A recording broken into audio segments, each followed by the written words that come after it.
Magandang oras po sa inyong lahat. Isang dakilang pribilehiyo at pagpapala mula sa ating Panginoon na muli tayong magkasama-sama sa programang Oras ng Pag-aaral. Kami po ay taus-pusong nagagalak na kayo ay aming makakasama sa isa na namang makabuluhang pagtatalakay ng salita ng Diyos.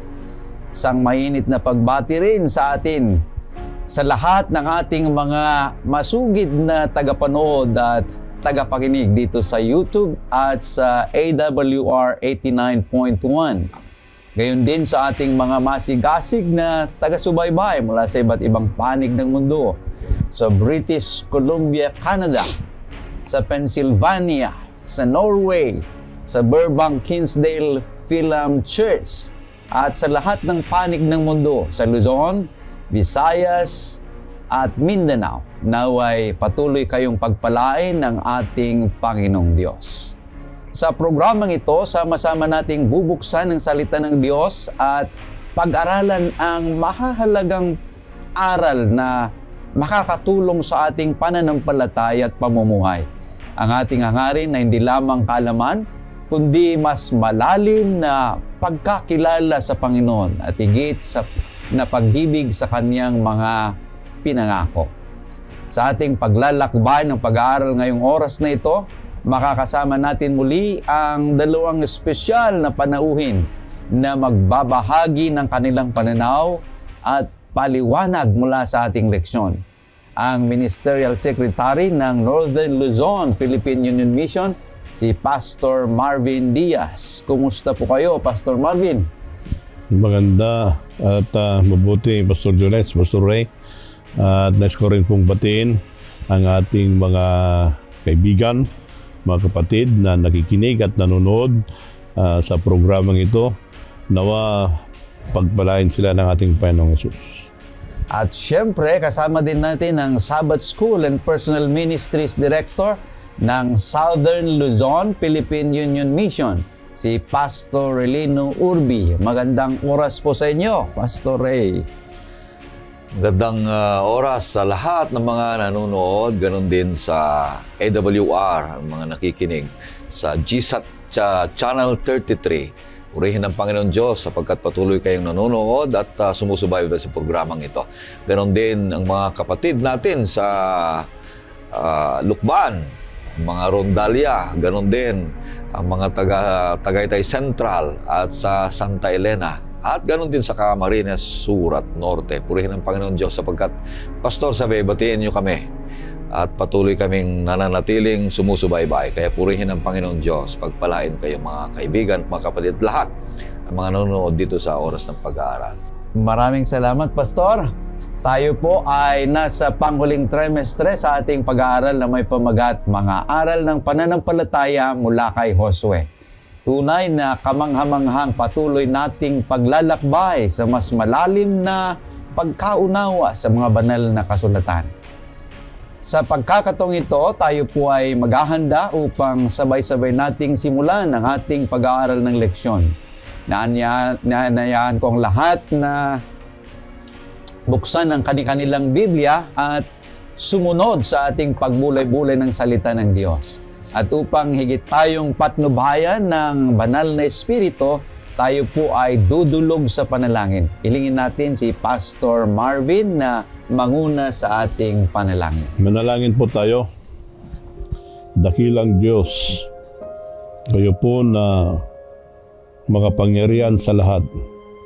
At kung saan nanggagaling ang kaisipan, kami po ay dumudulog po sa inyo.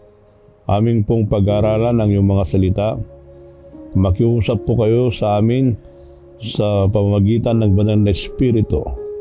At ang aming mapag-aaralan, ito ay magbigay sa amin kalakasan ng pananampalataya at pagkaunawa sa iyong mga salita. At ito ay magbibigay ng kalakasan sa aming pananampalataya habang kami po naghihintay sa inyo. Maraming pong salamat sa pagdinig sa aming panalangin sa pangalan ni Jesus. Amen. Amen. Salamat, Pastor Marvin. Tayo po ay nasa pangsampunan na leksyon ng ating pag-aaral sa trimestring ito na may pamagat na ang tunay na Josue. Naway maging makabuluhan at mapagpalang ating pag-aaral habang ating sinusuri ang aklat ni Josue.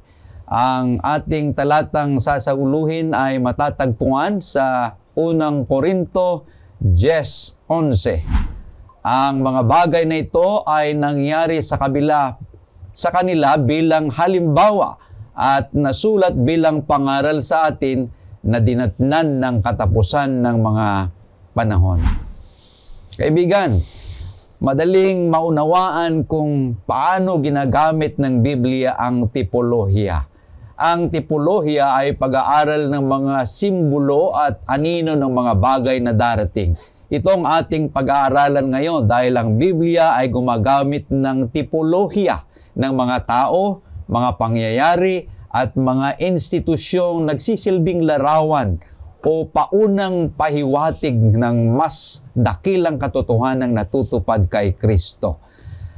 Halimbawa, si Adan ay larawan ng isang darating sa Roma 5:14. Ang pag-alis ng mga Israelita mula sa Ehipto o Exodus ay larawan ng pagtubos ng Diyos sa sangkatauhan. Ang tabernakulo ito naman ay anino ng mga bagay na nasa langit ayon sa Hebreo 8:5. Ngayon, ating makikita sa ating pag-aaral si Josue na ang kahulugan ng kanyang pangalan ay ang Panginoon ng Kaligtasan ay isa ring ganitong larawan.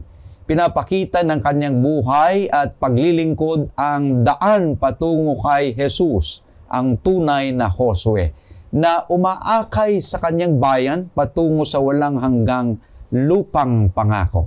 Kanya sa pag-aaral nating ito ay pagninilayan natin ang tatlong mahalagang katotohanan, ang tatlong punto na ating makikita sa ating leksyon. Una, shadows, pangalawa, servant, at ang pangatlo ay salvation. Nag-uumpisa lahat sa letter S. Unahin natin ang unang punto, shadows. Pastor Marvin, ano yung background na nakita mo dito sa ating leksyon tungkol sa typology, itong unang punto na shadows? Itong pag-aaral natin ito, Pastor Jolis, Pastor Ray, ay isa ito sa theology na tinatawag nating typology.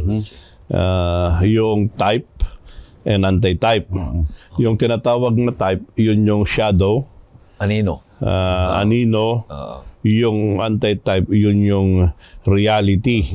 Tingnan natin Hebrews 10:1. Ito ay sample para maintindihan natin yung ating pinag-uusapan dito na type and anti-type. Hebrews 10:1. Iyamang ang kautusan ay anino lamang ng mabubuting bagay na darating at hindi ang tunay na larawan ng mga bagay na ito. Kailanman ay hindi nito mapapasakdal ang mga lumalapit sa pamagitan ng gayunding mga alay na laging nihandog taon-taon. Kaya pag tignan natin, ito para maintindihan natin yung tinatawag na type and anti-type. Kukunin natin ang example na yung Passover. Yung Passover lamb. Yung Passover lamb, ito yung ginawa nila doon sa Egypt. Yung Passover lamb ay sinisimbolan ito ni Jesus Christ. Okay? Tapos yung dugo doon sa Passover lamb, yun yung kanilang inilagay doon sa doorpost. Sa doorpost. Doon para sila ay maligtas. So the blood na sinumbulan ng Passover lamb, yung dugo ng Kristo doon sa Kalbaryo, yan, yun yung nanghugas sa ating kasalanan. At yung Passover lamb na yun ay pag kinain nila yung laman noon, yan, di ba yung Passover lamb dapat kainin nila. Pag kinain nila yon at yun ay type, yung anti-type ay yung pagkain din na sa New Testament doon sa tinatawag natin na Lord's Supper. Yan, kaya ito yung anino, ito yung reality.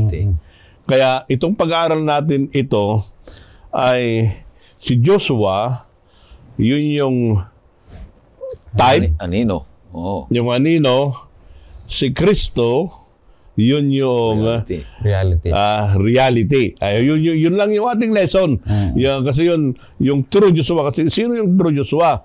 Yung true Joshua ay ang ating Panginoong Jesus. Kasi pag titignan po natin kanina, yung sa introduction ni Pastor Joles, dinefine na yung kwan yun eh. Dinefine na niya yung type at saka yung anti-type.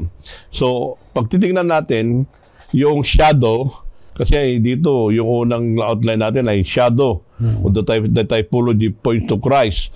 Paano yon? Si Joshua, ano ibig sabihin ng Joshua? Anong ibig sabihin ng Joshua? The Lord saves. Okay, Joshua. Pag kukunin mga doon sa Hebrew, Yehoshua. Yehoshua. Yan yung I don't know kung tama yung pag-pronounce ko. Yehoshua. Jesus saves. The Lord saves. Yan yung ibig sabihin ng Yehoshua. Now, Yeshua is the Lord saves. So, ibig sabihin noon, yung dito sa Old Testament, ito yung antitype. Kaya minsan mayroong mga Joshua na Joshua lang daw ang nagliligtas. Hindi si Jesus Christ, Joshua lang. Pero yun ay pag-aralan mo ang etymology, pareho lang yun. Di ba? Pero ito, yung pinag-aralan natin, ito yung shadow, si Joshua, siya yung nag-lead ng mga tao doon sa promised land. Then Jesus Christ, Yeshua, the Lord saves, dahil sa Kanya, siya naman ang magdi-deliver doon sa heavenly Canaan. Kita natin, ito yung pag-aaral ng typology. Kaya, the true Joshua, ito yun yung Old Testament, ito yung shadow. Yung New Testament, ito yung reality. Kaya marami ito. Pag pag-aralan mo ang typology sa Bible, marami ito. Kaya itong lesson natin, isiniruin lang niya na si Joshua ay type ni Jesus Christ na nagdala doon sa promised land. Ang ganda, sa kabilang banda, Pastor Jules, Pastor Robin, gusto kong i-describe natin yung typology at saka prophecy. Dahil yung typology ay napakaganda ng mga simbolo ito upang maintindihan natin yung hula. Dahil yung typology is prophecy through symbolism. Para mas madali nating maintindihan kung ano yung hula. Kasi yung hula, yung sasabihin mo ngayon, yung mga bagay na mangyayari sa kinabukasan. Yung typology naman ngayon ay, yung sinasabi ni Pastor Rabin, na yung sasabihin mo, ginagawa mo ngayon ay mayroong tinuturo sa kinabukasan. Inaanino yung kinabukasan. So, bakit natin pinapag-aralan ito inilabas ito ng ating leksyon, itong typology. Bago natin sagutin yon, yung pag-aralan natin, yung kahalagahan yung isa sa mga kahalagahan ng typology na sinasabi dito, sa karanasan ni David, Pastor Jules, yung pakibasa mo doon sa Psalms 22 verse 1, kung ano yung sinasabi ni Haring David tungkol sa kanyang buhay. Pero meron siyang inaanino o kaya reality doon sa mga bagay na darating. Yung sa Psalms 22 verse 1, meron ito yung bagay na sinasabi ni David na sinabi din ng ating Panginoong Jesus. Diyos ko, bakit mo ako pinabayaan? Bakit napakalayo mo sa pagtulong sa akin sa mga salita ng aking karaingan? Ito yung sinasabi kanina, kaya pinapag-aralan yung typology, ito yung type, anino, na ito'y si Haring David ay sa hirap ng kanyang pamumuno, sa hirap ng kanyang buhay, ay siya ay dumadaing sa Panginoong Diyos. Kagaya din ng ating Panginoong Jesus, no, alam natin sa Matthew 27 verse 46 na sinasabi niya na, anong sabi niya? Diyos ko, Diyos ko, bakit mo ako pinapabayaan? Ang pangalawa dito ay napakagandang typology na pinapag-aralan natin na shadows dito sa unang punto ay doon sa 22:18. Pakibasa, Pastor. Sa Psalms din, 22:18 din. Psalms 22:18 na ito'y naging karanasan ng ating Panginoong Jesus nung inalis o hinubaran siya. Kanilang pinaghatian ang aking mga kasutan at para sa aking damit sila ay nagsapalaran. You see? Pagkatapos, pag doon sa John 19:24, anong sinasabi pa? Pastor, para mas marami pa tayong makikitang typology kung bakit inilalarawan ang mga ito sa banal na kasulatan. Kaya't sinabi nila sa isa't isa, huwag natin itong punitin, kundi tayo'y magpalabunutan kung kanino mapupunta. Ito ay upang matupad ang kasulatan na nagsasabi, pinaghatian nila ang aking mga kasuotan at ang aking balabal ay kanilang pinagpalabunutan. Nakita niyo mga kapatid, yung importance ng typology na merong inilalarawan ang mga bagay na sinasabi sa banal na kasulatan dito sa Old Testament at tinutupad, pinufulfill dito sa New Testament sa ating Panginoong Jesus. Bakit ito, mga kapatid, napakahalaga? Ang pinakarason nito ay matatagpuan sa 2 Peter, Pastor, 1:12, kung ano ang sinasabi dito, na pinakarason bakit natin ito pinapag-aralan. Totoong itinuturo lahat kay Kristo itong mga bagay na ito. Pero merong sinasabi si San Pedro. Anong sinasabi niya dyan? Kaya't lagi kong hinahangad na ipaalaala sa inyo ang mga bagay na ito, bagamat inyong nalalaman na at kayo'y pinapatibay sa katotohanan ng dumating sa inyo. Yan, mahalaga. Pag nakikita na natin na ito yung mga tipo na nilalarawan ay na-fulfill na yung reality ni Pastor Marvin sinasabi. Anong sinasabi ni San Pedro? Ipinapaalala ko sa inyo sapagkat pag ito'y naintindihan ninyo, sabi niya, tumitibay ang inyong pananampalataya. So lahat ng mga bagay ito, yung layunin ng Panginoon Diyos, na kung nakikita na natin na ito, nababasa natin at nangyayari na, at mangyayari pa sa kinabukasan, patuloy na ito'y nagpapaalala na tayo'y patuloy na nananatili, tumitibay sa pananampalataya sapagkat nangyayari na sa ating kapanahunan, mga kapatid. Kaya ito'y isang paalala sa atin. Itong typology na ito na dapat tayo ay patuloy na nananatili, tapat, at lumalalim ang ating kaalaman. At anong tawag niya sinasabi niya? Tumitindi, lumalago sa ating tumitibay sa ating pananampalataya. Salamat, Pastor. Kaya pag tignan natin, Pastor Jules, pag bumalik tayo dun sa ating memory verse, ang sabi dun ay, these things happen to them as an example. Yun. Nagbigay siya yung typology, example ito, para sa ganun, tayo na namumuhay ngayon, pag titignan natin yung nangyari sa Israel na dinala doon, ay ibig sabihin nun, mangyayari din sa hinaharap. Nagbibigay assurance sa aking pananampalataya at sa pananampalataya ng bawat isa kasi nagbigay ito ng example. Para sa ganon, itong example na ito, pag tinignan natin na nangyari, magbibigay sa atin ng pag-asa sa hinaharap. Okay. Kagaya ng promised land. So yung Kanaan ay isang promised land.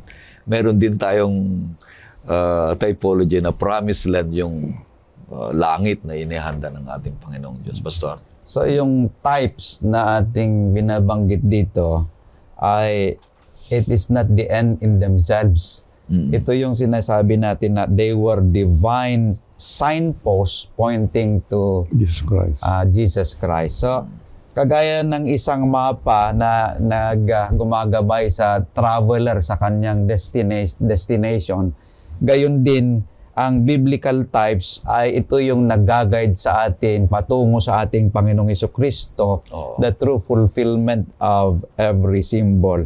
So nakita natin sa ating leksyon ngayon sa una na shadows, the principle of biblical typology, na kung saan ay lahat ng mga bagay na ito ay yung Old Testament, it foreshadows. Yung New Testament, it fulfills the shadows, yung ating pinapag-aralan.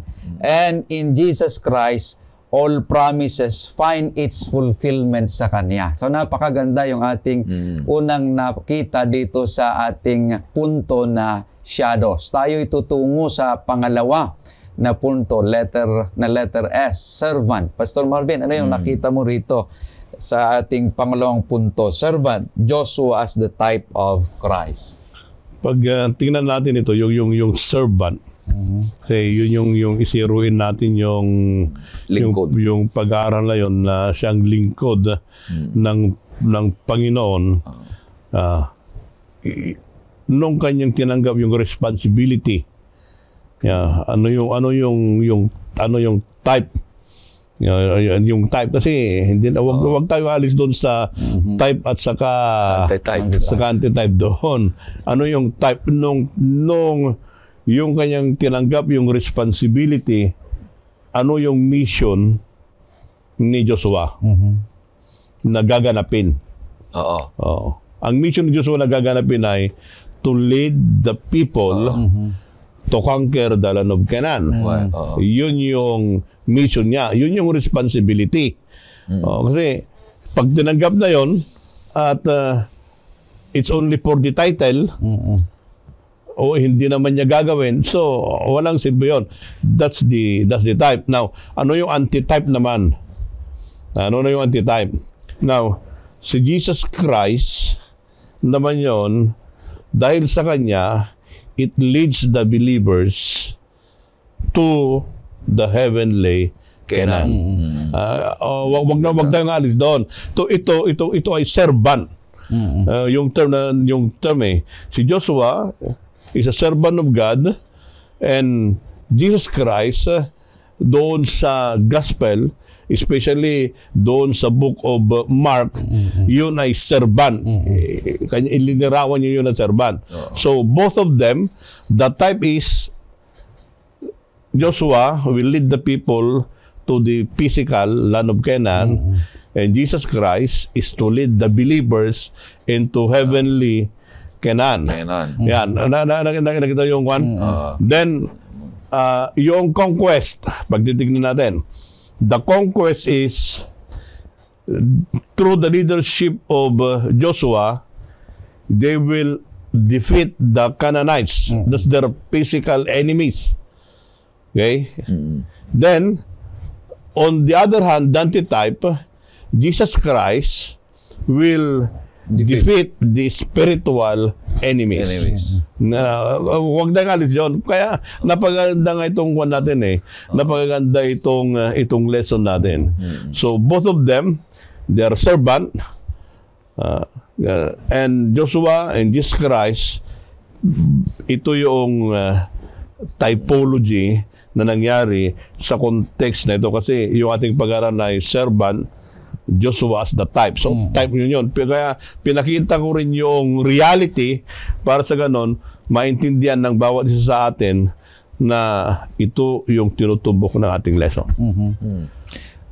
Isa pa doon na nakita ko ay yung servant na sinasabi dito. Yung una, noong si Josue ay lingkod ni Moses. Sumusunod si Josue noon kay Moses. Pero nung namatay na si Moses, si Josue na ngayon yung inatasan ng Panginoon Diyos na mamuno, ay naging salita na sa bandang huli ay lingkod ng Panginoon Diyos. So, lahat ng mga ito ay isa sa mga nagbibigay na ang pagiging lingkod ni Josue ay tapat na naglingkod kay Moses. Ganon din ang ating Panginoong Hesus, tapat na naglingkod sa kanyang ama. Na kung ano ang kanyang mithin o kalooban ng kanyang ama na nasa langit, ang ating Panginoong Hesus ay tapat na naglingkod. Ang maganda pa doon na sinabi dito ay yung ipinamahagi ni Josue ang mana sa lahat ng mga Israel. Dagdagan ko yung sinabi ni Pastor Marvin. Si Jesus naman ay binigay niya ang mana ng buhay na walang hanggan sa bawat isa. Saan matatagpuan? Sa Efeso 1, versikulo 11 na sinasabi doon na si Jesus dahilan sa Kanya ay, sabi Pastor? Sa Kanya ay tumanggap din tayo ng isang mana na itinalaga ng una pa ayon sa layunin niya na gumagawa ng lahat ng mga bagay ayon sa kanyang pasya at kalooban. Yan. So, kung ang bawat isa sa atin ay magiging ganito, napakagandang itsura, mga kapatid. Isa pa dito, gusto ko ba, Pastor Jules, na pakibasa yung sa Josue 24:15. At hinimok ni Josue noong tapos na ang bayan ay patuloy na maglingkod ng tapat sa Panginoon Diyos. Ngayon, kung ayaw ninyong maglingkod sa Panginoon, ay piliin ninyo sa araw na ito kung sinong inyong paglilingkuran. Kung ang mga Diyos na pinaglilingkuran ng inyong mga ninuno sa kabila ng ilog o ang mga Diyos ng mga Amoryo ng lupay nila ay iyong titirahan. Ngunit sa ganang akin at sa aking sambahayan, kami ay maglilingkod sa Panginoon. Yun din, mga kapatid, yung sinabi ni Josue sa mga bansang Israel na hinihimok niya ang mga tao na maglingkod sa Panginoon Diyos. Ganon din ang ating Panginoong Jesus na sinasabi niya sa Lucas 9, versikulo 23, na ang Panginoong Jesus ay hinihimok niya ang lahat ng mga tao, ang mga lagad, na maglingkod sa ating Panginoon Diyos. Kaya napakaganda, very consistent, Pastor? Yung sinasabi ng Old Testament at saka New Testament na ito'y nagkakaisa, na ito'y kung paano sila nagkakaisa, na napakalayo naman ng isa't isa ng mga sumulat dito. Bakit? Hindi sila yung author Writer lang sila, di ba? Na ang pinaka-author dito ang ating Panginoon Diyos, na siya ang nakakita ng lahat ng mga bagay na nakaraan at sa kasalukuyan at ganun din sa kinabukasan ng bawat isa sa atin. Kaya napakagandang mensahe ito para sa atin. Na tayo'y patuloy na maglingkod. Kaya pag titingnan natin na Pastor Ray, Pastor Jules, yung tabernacle, inilagay nila doon sa gitna nila. Di ba? That's the presence of God. Yeah. Pero bakit lahat ng makikita doon sa tabernacle, nagpo-point lahat, nagtuturo lahat sa ating Panginoong Hesus. Ibig sabihin noon, gustong ipaintindi ng ating Panginoong Hesus the nations of Israel na siya lang yung sentro. Siya lang yung true, siya lang yung kaligtasan. At ito, bakit niya ginawa yon? Kasi yung pag-aaral ng typology, ito ay nagpapatunay na para maintindihan ng tao. Kasi yung shadow, ito yung larawan na on the human level para maintindihan natin yung heavenly reality. Kasi ito yung ginamit na illustration Kaya mas madaling intindihan yung kaligtasan kung mayroong nakikita na shadow.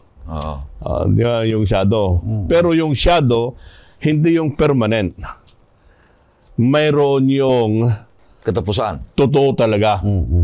Totoo. Kaya minsan ang nangyayari kasi in the New Testament, they ponder upon yung type na napabayaan nila yung antitype, yung reality. Kaya tayo ngayon, mga bilang isang Kristiyano, we are living, sabi nga natin kanina, yung sa ating pinag-aralan nung last week, na we are prisoners of hope. Kaya pag titingnan natin yon as a prisoners of hope, dapat natin intindihin yung salvation na itong type at antitype ay mahalaga ito. Na yun sana ay hindi tayo aalis doon sa pag-asa na yon. Bagkus magbibigay ito sa atin ng kalakasan ng ating pananampalataya. Kasi nangyari na ito, ang hihintayin na lang natin yung reality, yung anti-type, itong type nangyari ito. Kaya very rich, mayaman sa typology ang turo ng Bible para maintindihan natin in our human perspective at maintindihan natin yung divine perspective. Kaya mayroon itong type at saka anti-type na ito ay inilarawan doon sa buhay ni Josue para makita natin ngayon, kasi tapos na yan eh.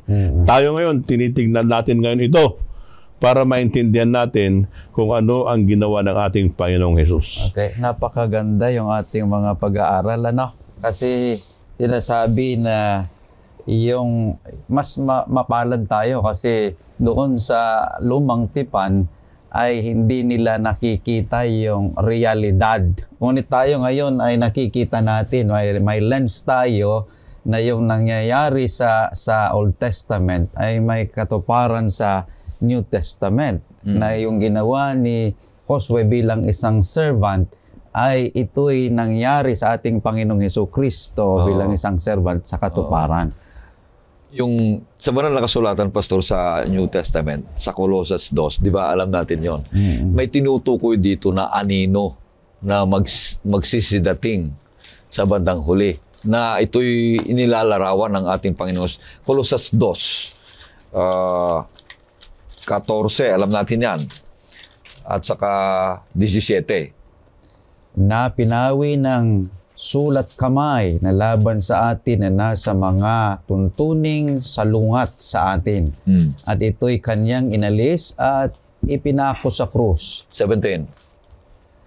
Na ang mga ito ay isang anino ng mga bagay na darating, ngunit ang katawan ay kay Kristo. Yon ang tinutukoy sa atin, mga kapatid. Minsan, nagiging problema ito sa diskusyon, sa mga doktrina. Ganun pa man, ang mga anino na ito, na alituntunin, na larawan na sinasabi, ay mga palatuntunan laban sa atin. Ano yung mga yon? Yung mga seremonya. Yung mga pagtungkol sa paghain, paghandog, kung ikaw ay nagkasala. Na itong lahat na ito ay anino ng darating. Sino yon? Si Kristo Jesus, yung sinasabi sa kanina ng Pastor Robin na santuario. Lahat ng mga ito ay anino ng darating. Sino? Si Kristo Jesus na kanyang katawan na sinasabi na napako sa krus. Kaya ito'y mahalagang bagay, mga kaibigan, mga kapatid, na maintindihan natin ang kahalagahan ng type at saka anti-type na ating pinapag-aralan dito sa ating leksyon, Pastor Jules. Kaya ikon yun eh, yung other term ay prefigured. Yung deeper theory, yung ginagawa yun ay prefigured. Para bang hindi lang sinisimbolo. Ito yung nanguna para patunayan kung ano yung totoo talaga.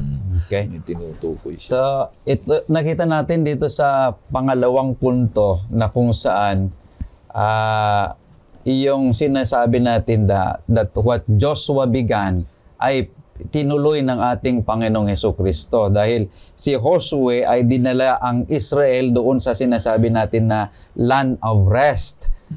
But Jesus brings believers to the life of rest, na kung saan yung servant of conquest point to the Savior, yung completion lahat ng mga bagay na ito na nangyari sa ating Panginoong Hesukristo. So napakalaga na yung ginawa ni Josue that led Israel into temporal rest. Jesus leads His church today into eternal rest. Okay, tayo ay dadako na sa panghuling punto ng ating leksyon ngayon na salvation. Salvation, Jesus the true Joshua and our only hope. Pastor Marvin. Maganda ito eh. Kasi nakita na natin yung type at saka anti-type.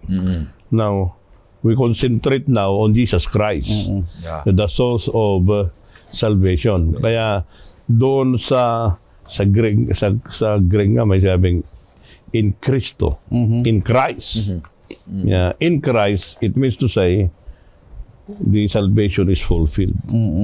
Yeah. Kaya napakaganda ito eh. Wala namang ibang salvation eh. In the Old Testament times, especially doon sa Book of Joshua, lahat pag nakita mo yun, pag nakigera sila, sinubdyo nila, and so on, is always in the mercy of Jesus Christ. Kaya, ngayon, in the experience of the church, yung church na yun, ang fulfillment pa rin, na kay Kristo pa rin. And even at the end, yung sinatawag natin, eschatological fulfillment, at the end, ang kaligtasan ay kay Kristo pa rin. Pag titignan natin. Kaya, minsan, sa ating pag-aaral, sabi nila, tayo, mga Adventist, sabi nila, ay para bang we are saved by keeping the law. Hindi nila naintindihan that salvation is always in Christ. By His grace. Yun ang salvation. Then, paano pumapasok ito? Paano pumapasok ito? Kinakailangan din kasi, pag yung tao ay maligtas, kinakailangan din yung kanyang obedience. Hindi yung pag naligtas na siya, nagiging suwail na yon. Hindi ganun eh. Doon sa Promised Land, nung nasubdyo nila dalan, ang bilin sa kanila ay to become obedient and be faithful to God. Yun yung ipinako yun. Kaya yung binasa ni Pastor Ray kanina, as for me and my house, di ba? Actually, yun ay isang choice at saka confrontation yun eh. As for me and my house, we will serve the Lord. Kaya ito, the true Joshua is our Lord Jesus Christ. Pag titingnan natin, deliverance sa Kanya lahat, salvation, grace, and our hope in Christ. Okay. Yung napaganda yung unang mga punto natin kung paano natin kinumpara si Josue at saka ang ating Panginoong Jesus. Ngayon, pumunta na tayo sa katuparan ng ating Panginoong Jesus na siya yung true Joshua na sinasabi sa ating pangatlong punto na siya yung binubukalan ng kaligtasan. At patuloy pa rin natin inihahalimbawa ang ating Panginoong Jesus kung ano yung ginawa ni Josue para lalo nating maintindihan yung significance nung ating Panginoong Jesus na ginawa niya sa ating buhay. At ang magandang karanasan dito, yun sa Joshua 5:13-15, ikwento lang natin, Pastor, maalala natin sa nakaraan, na sino ka? Nasa kalagitnaan sila ng labanan. Alam mo naman, paglabanan ay may nagpakita sa'yo, magugulat ka. Sino ka? Hindi mo mang kilala. Nagpakilala kung sino yon. Ako ang kapitan ng hukbo. Ang sabi niya doon? Hukbo ng Panginoon. So, nandun na yung true Joshua. Nagpakita kay Josue. Ako yung hukbo ng Panginoon Diyos. At paano alam ni Josue yun? Maalala niya yung sinabi ni Moses na sabi niya, ng Panginoon kay Moses, tanggalin mo yung iyong sandalya dahil ang lugar na ito ay banal. Yun din ang sinabi nung hukbo ng Panginoon kay Josue na tanggalin mo yung sandalya. So, nagkaroon ng relationship nito. Nagkaintindihan na ito yung tunay na true Joshua. Ang ating Panginoong Jesus na siya yung kapitan ng hukbo na tagapagligtas. Pag sinabi nating kapitan, the captain of our soul, Jesus Christ, pag sinabi ng kapitan, ano ang ginagawa ng isang kapitan? Siya ay namamahala. Tinitingnan niya kung ano yung kalagayan. Siya ang namamagitan. Siya ang nagtatanggol. Siya ang nagliligtas. Siya ang nangangako sa lahat ng mga bagay. Wala ka nang dapat alalahanin pa kung ang ating Panginoong Hesus, the true Joshua na sa ating leksyon, ay kapitan ng ating buhay. Siya na yung ating tagapamahala, tagapamagitan, lalo na siya ang ating nagtubos ng ating kasalanan. Siya ang maglalaban sa atin, kagaya ni Joshua. Siya ang nagbibigay ng rest para sa atin, kagaya ni Joshua. Na kay Kristo, nagkakaroon tayo ng yung complete, yung tunay, at yung walang kapintasan na buhay o kaya kapayapaan na ibinibigay at niaalok ng ating Panginoong Hesus. The true Joshua, mga kapatid. Kaya ang gagawin lang natin, gaya ng mga sinabi nung una, mga kapatid, ay mga leksyon natin, tanggapin natin. Kaya yung fulfillment, the fulfillment of antitype, tingnan natin doon sa, punta na tayo doon sa fulfillment, Revelation 21:3. Ito ay, Revelation 21, wala na itong kasalanan. 21:3, anong sabi doon, Pastor Jules? At narinig ko ang isang malakas na tinig na mula sa trono na nagsasabi, masdan ninyo ang tabernakulo ng Diyos ay nasa mga tao. Siya ay nanirahang kasama nila at sila ay magiging bayan niya. Ang Diyos mismo ay makakasama nila at siya ay magiging Diyos nila. Tingnan mo yung sa Old Testament time, yung tabernacle, yung sa physical na anyo lang. Ito na yung real that Jesus Christ or God Himself will be with His people. Yan, di ba napakaganda? Kaya yung true Joshua na yan ay walang iba kundi ang ating Panginoong Hesus. Before, He pitched His tent, but now, pag maligtas na yung mga tao, kasama na natin siya forever. Kaya napaganda itong lesson natin na the true Joshua. Inilarawan niya lang yan, yung kay Joshua na mismo, but Jesus Christ is a true Joshua that will dwell with us forever. Okay. Kaya itong leksyon natin na tipo, lalo kong naintindihan ang layunin, gawain, at saka gagawin pa ng ating Panginoong Hesus sa ating buhay. Si Hesus mismo na true Joshua, kurumpara niya sarili niya kay Joshua. So ano yung ginawa ni Joshua? Pinaglaban niya lahat. Literal talagang nangyayari. Pangalawa, sinabi ni Pastor Marvin, yung santuario, yung tabernakulo. Kung ano yung nangyayari doon sa tabernakulo, doon mo makikita kung ano yung mga nangyayaring literal na buhay. At ikinumpara niya kay Kristo. Siya yun. So, ibig sabihin, mas madali mong maintindihan ang gawain ng ating Panginoong Hesus at lalo ka pang mapapaigting ang iyong panampalataya at sinusuko ang buhay mo sa Kanya na sa lahat ng mga bagay ay mamuhay o kaya pangunahan ka ng ating Panginoong Hesus upang ikaw at ako, tayong lahat ay magmamana doon sa ipinangako niyang promised land na kagaya ng ipinangako ni Joshua, ang Panginoong Diyos kay Joshua sa mga Hudyo na promised land. Kaya yung salvation na yan ay sa panahon ni Joshua, He put them to have rest in the promised land. Doon sa land of Canaan. Kasi na-conquest na nila yun eh. You just imagine, from slavery to the final rest. Di ba? From Egypt to the land of Canaan. Now sa atin ngayon bilang isang Kristiyano, from our slavery of sin to the heavenly Canaan. Yun yung mga typology na ating malaman sa take-away ng ating sa ating lesson. So, the final inheritance and the final rest will be in heaven when we will dwell together with the true Joshua. Wow. Okay.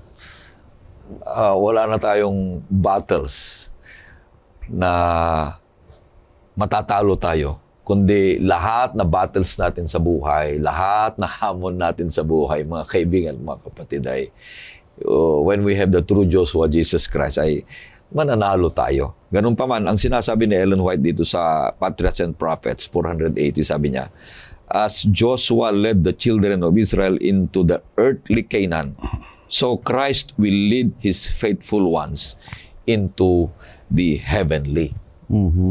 So, wala na tayong gagambalahin pa, alalahanin pa, mga kaibigan, kapatid, na kung papaano nakita natin sa kwento, dito sa banal na kasulatan, sa panahon ng mga Hudyo, mga Israel, sa pamangunguna ni Josue, ay lahat ng mga ito'y nangyari nung unang panahon nila.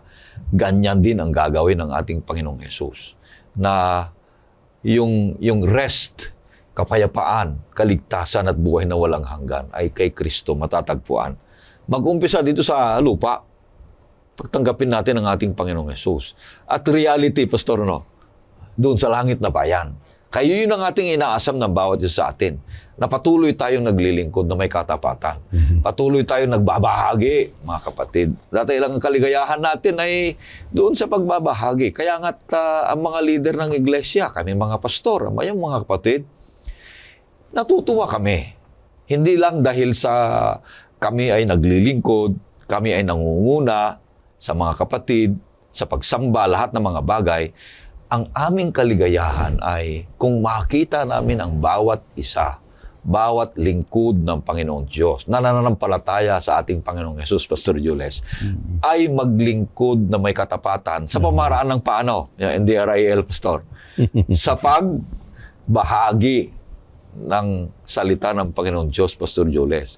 Dahil yung pagbabahagi ng salita ng Panginoong Diyos ay isang revival yon, isang pagpapatibay ng pananampalataya yon, at lalo na isang kasiyahan sa langit at kasiyahan natin ba lahat, Pastor. So kay Jesus, the true Joshua, ay magkaroon po tayo ng kaligtasan, pero yung kaligtasan na yon ay ibabahagi naman natin sa iba upang mas marami ang maligtas, Pastor, pagdating ng ating Panginoong Hesus. Yun yung fulfillment ng lahat ng mga pangako ng Panginoon Diyos sa ating buhay. Pastor Jules. Gusto kong i-summarize na yung pangatlong punto na diniscuss ng ating mga kasamahan kay Pastor Marvin na si Pastor Ray sa tatlong I. Una ay incomplete rest. Nung binigay ni Joshua yung land sa kanila, ito hindi lasting rest na gustong ibigay ng Panginoon. Their Canaan was physical, not eternal. Yung pangalawa na ay invincible captain.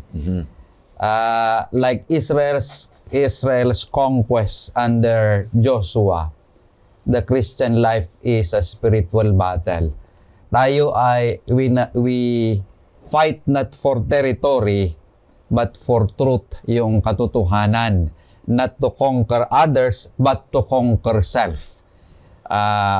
The battle belongs to the Lord, and He leads His soldiers to victory. At ang pangatlong ay inheritance complete.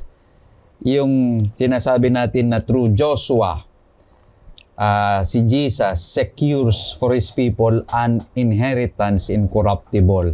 Na kung saan yung binanggit kanina ay our inheritance is not earthly Canaan, but heavenly country where Christ reigns with His people forever. Kanya ang kwento ni Josue ay hindi lamang kasaysayan. Ito ay teolohiyang kumikilos na nagtuturo sa atin kay Jesus. Napag-aralan natin yung tatlong bagay. Shadow, na sa pamagitan ng teolohiya, pinakita na si Kristo ang katuparan ng lahat ng nasa lumang tipan. Yung pangalawa na punto ay servant. Si Josue bilang pinuno ng Diyos ay larawan ng mas dakilang ministeryo ni Kristo. At yung panghuling punto na salvation, si Jesus ang tunay na Josue, ang nagdadala ng ganap na kapahingahan at mana ng buhay na walang hanggan. Kaya bilang mga tagapagmana ng mga pangako, sumunod tayo sa ating dakilang Josue, si Jesus, hanggang sa kaniyang pag-akay sa atin patungo sa walang hanggang lupain ng kapahingahan. Mga kapatid, gaya ng mga Israelita noon, tayo rin ay nasa paglalakbay patungo sa ating lupang pangako. Maraming hadlang at hamon sa daan. Ngunit sa ating harapan ay naroon ang ating dakilang Josue, si Jesus, na nangunguna, gumagabay, at nag-aakay sa atin patungo sa walang hanggang kapahingahan. Kaya't ngayon, habang bukas pang pinto ng biyaya, tayo ay muling magtiwala, muling sumunod, at muling magpasyang sumama kay Kristo saan man niya tayo dadalhin. Sapagkat ang kanyang pangako ay tiyak, ako'y kasama ninyo hanggang sa katapusan ng sanlibutan. Sumama ka sa kanya, kapatid, ang tunay na Josue, hanggang sa marating mong lupain ng walang hanggang kapayapaan. Maraming salamat po sa ating mga panauhin na sina Pastor Marvin Diaz at Pastor Relino Urbi sa kanilang pagbabahagi ng kaalaman at inspirasyon mula sa ating leksyon. Tunay na napakayaman ang ating naging pag-aaral ngayong araw. Ganon din kami po ay taus-pusong nagpapasalamat sa lahat ng nakibahagi at nakinig sa atin sa oras ng pag-aaral. Naway ang mga aral nating natutunan ay maging gabay sa ating pang-araw-araw na buhay, magpalalim sa ating pananampalataya at magbigay ng pag-asa sa ating lahat. Tayo po muna ay makinig ng isang tanging bilang. Pagkatapos ay lingin natin si Pastor Ray na pangunahan tayo sa panghuling panalangin.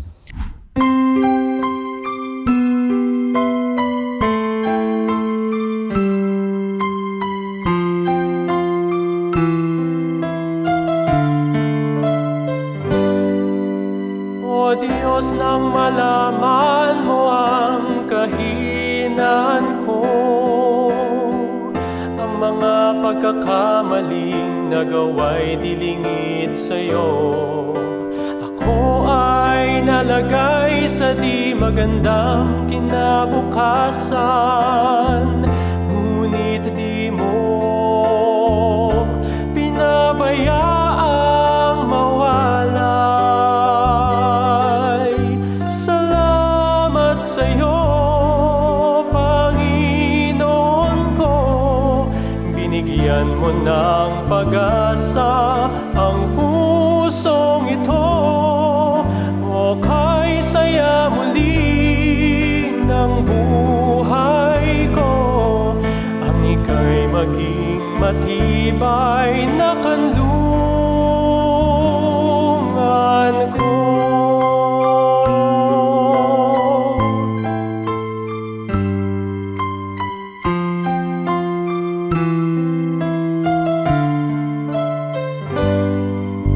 Ngayon ika'y laging aalalay, magsisilbing liwanag sa aking paglalakbay. Nabuksan na ang aking damdamin, na ika'y purihin sa pamamagitan ng awitin. Salamat sa'yo, Panginoon ko, binigyan mo ng pag-asa ang pusong ito. O kay saya muli ng buhay ko, ang ika'y maging matibay na kanlungan ko.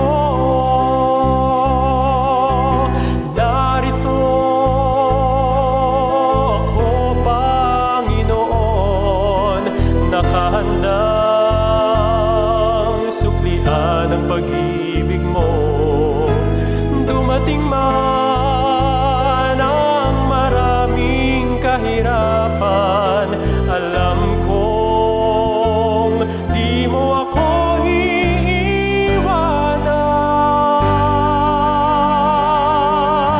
Salamat sa'yo, binigyan mo ng pag-asa ang pusong ito. O kay saya muli ng buhay ko, ang ika'y maging matibay na kanlungan.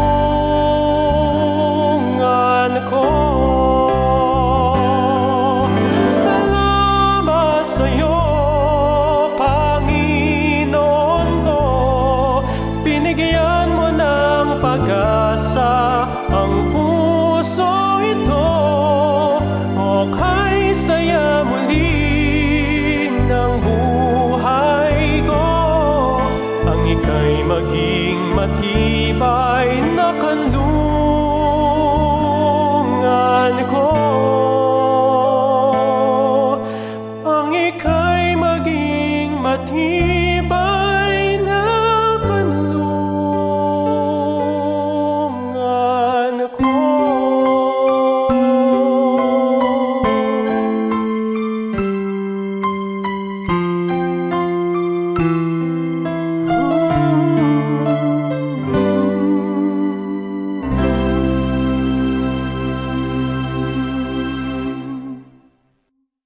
Tayo po ay manalangin.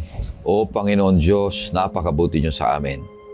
Ipinamalas at ipinakita niyo, inilarawan niyo ang aming Panginoong Hesus sa buhay ni Josue. Na si Josue ay naging tapat na inyong lingkod ni Moses. Si Josue ay tinapos niya at dinala niya ang mga Israelita sa Kanaan. Ngunit naging pangkaraniwan o kaya'y temporaryo lamang. O salamat sa aming Panginoong Hesus na sa Kanya ay may buhay o eternal rest na ibibigay, na ipinangako na sa bawat isa sa amin. Salamat Panginoon Diyos kay Hesus na aming goel o tagapagligtas, tagatubos ng aming mga kasalanan, nagpapatawad, naglilinis, nagbabago, at nangangako lahat ng mga kanyang gawain ay kanyang tuparin. O Panginoon Diyos, tapos na ang pangangaral o kaya ang taong ito, ganon din Panginoon, natapos ang tremestreng ito, makakitaan o kakitaan nawa ang bawat isa ng pagbabago ng buhay, aangat, mas mataas na antas na buhay Kristiyano o espiritual na lingkod ng aming Panginoong Hesus. Nawa Panginoon, basbasan ang bawat isa sa amin. Ganon din ang mga crew, lahat ng mga nanonood, ganon din nakikinig sa AWR at sa mga ibang mga paraan. Salamat Panginoon Diyos na ganapin ninyo ang aming panalangin. Ito hiling namin sa pangalan ng aming Panginoong Hesus. Amen. Amen. Amen.